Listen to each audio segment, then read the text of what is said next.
Hey guys, my name is David DeMuzio. And hi, I'm Lee Millard. And today we're going to talk about how you can get a bad hair transplant from a great hair transplant surgeon. Lee Millard runs VegasHairTransplants.com, and he works with a great surgeon here in Las Vegas. Yes, I do. And I had this idea for a video after coming across one of my friends. He was actually doing some work for me, a general contractor, and he told me, hey David, I actually saw you on YouTube before we ever met. And I even wrote you and we talked for a little while and you were helpful with some of my questions. And I had 2 hair transplants and 1 skin micropigmentation session. And now I don't really have any hair to show for it. So he told me his whole story, and he actually got hair transplants from a couple excellent hair transplant surgeons, like famous ones. And I was like, man, why don't you have hair? You know, you got good hair transplants theoretically. And so I realized in that moment a couple of things that had gone wrong, and from a few questions I asked him, and how you really can get a bad hair transplant from a great hair transplant surgeon. But today, hopefully, we're going to give you a few tips that will keep that from happening. So I'll go into a little bit of detail about this guy. First got a hair transplant. It was an FUT strip procedure, and it was, again, from a great strip surgeon. He got a decent hair transplant, but he never had a good consultation, which is what Lee does, is consultations with patients every single day. And we constantly push, and kind of on this channel, or I do to you guys, how important a consultation is. It's almost is as important, really, as the actual hair transplant itself. Because no matter how great the surgeon is, if sometimes people either aren't good candidates for a hair transplant, or they really need to be on preventative treatments, or else they're almost like signing their own death sentence eventually for their hair. So this guy was never encouraged to get on any preventative treatments, and he was a very young guy. So here we go, young guy, balding like crazy, gets a hair transplant, but no preventative treatments. A few years go by, his hair starts to miniaturize a bit, and he's got still some of that transplanted hair, but he starts losing all that other hair that was around it. And that transplanted hair is starting to miniaturize a bit and get a little bit thinner and a little bit wispier. So suddenly, he doesn't really have any hair anymore. So he goes back in and he says, hey, well, this didn't work very well. What kind of procedure should he get? And he's now scared of FUT because that's a procedure that went wrong for him, right? So he gets an FUE procedure and he gets all these holes punched, and he gets that done. Again, same thing, goes to the consultation. Nobody tells him to get on preventative treatments. I asked him this. I was like, did they tell you you should probably be on finasteride, or a topical finasteride, or laser helmet, or minoxidil? And he's like, yeah, they kind of mentioned it, but they didn't really say that it was necessary. I was like, any of the good consultants that I know wouldn't even let a hair transplant be done on you at this age with your level of balding without first making sure that you were cool with being on these preventative treatments. So same thing happens, hair starts to miniaturize, go away, and then he goes back to the same clinic and go, well, that didn't work. You know what, I'm just going to shave my head. But he's like, I can't really shave my head because I've got this scar from that original FUT procedure, right? And so they said, well, we'll do skin micropigmentation on you. So the guy has very light colored hair, or it's not a dark, thick kind of hair like mine. Like it's a little bit more like yours, maybe a little bit darker. And skin micropigmentation can really only be done one color.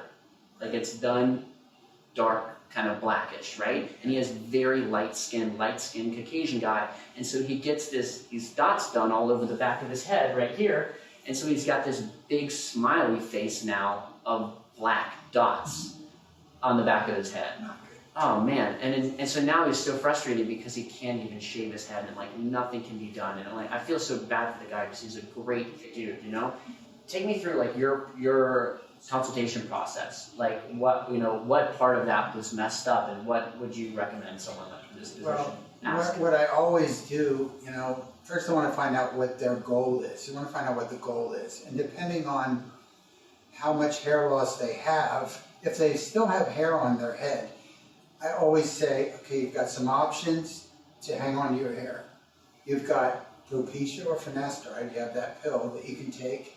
And I always explain, about 3% of the guys that take finasteride might have a side effect. They might have a sexual side effect, lower libido, but I always say, hey, we're in Vegas. If you went down to the poker table and you had a 97% chance of winning the bet, would you take that bet? Well, probably you would. And the chances of it, if you get on finasteride, if you do have negative side effects of getting off of it, of all that returning to normal, is extremely high. It's even way higher than that. And yes, there are cases of guys that take finasteride. I've come across them. I've talked to them personally on the phone who take it, get off of it, they have some kind of crash, and it takes them years to recover. This does happen. I mean, I'm not going to deny that, but it's so rare. And I want to give you guys, I actually sent this to a friend of mine who had a hair transplant. We were talking last night, and he was like, I don't want to try finasteride, I don't want to try it. And I was like, hey man, I'm allergic to acetaminophen, which is Tylenol. I've taken it twice, and I broke out in hives and had to be stabbed with an EpiPen, right? Yeah, so should I go around preaching to people to not take Tylenol? That would be kind of ridiculous, right? But people are definitely allergic to Tylenol too, but nobody says, says that you should never take Tylenol. And there's a chance with any medication you're going to have side effects. But and Doc always says, look, try it for a month. If you don't feel anything different, then you should be fine, and just stay on it. Somebody said, I don't want to take a pill. Yeah. I know I won't do it. I said, well, you can try Rogaine or minoxidil, especially if it's... And topical finasteride. And topical finasteride. Yeah. I know some guys that have had some side effects from finasteride, from oral finasteride, got off of it, tried topical, no issues. Yeah, so I mean, there's still other things, and the laser helmets are great as well. Correct. So like when you start combining a few of these things together, your chances increase dramatically.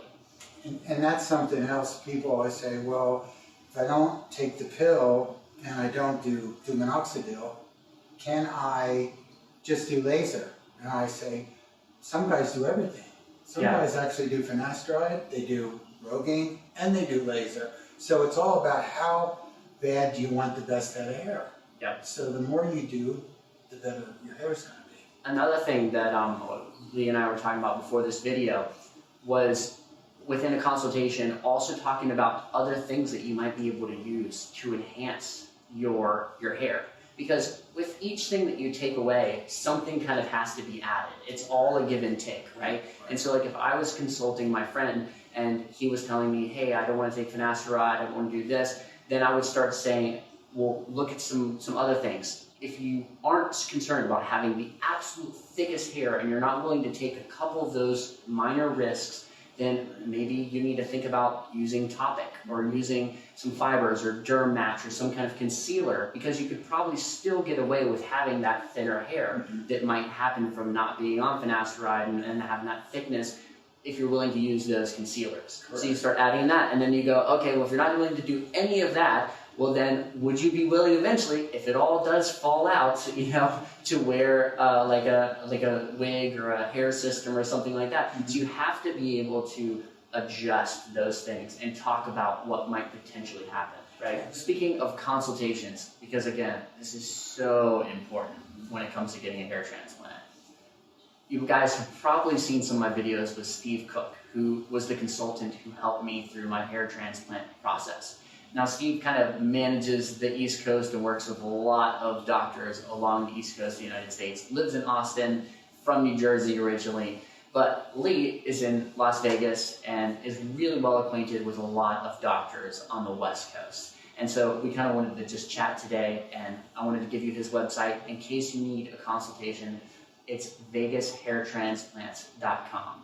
And hopefully you're much better educated from watching this video and getting a little bit of our perspective after seeing so many guys go through this process. And I am so glad that I watched all your videos, because I can totally relate, because obviously I've got hair transplants myself. I didn't know it until you told me. So my hair's transplanted from about here forward, and watching your videos, when I watch his videos, that's me.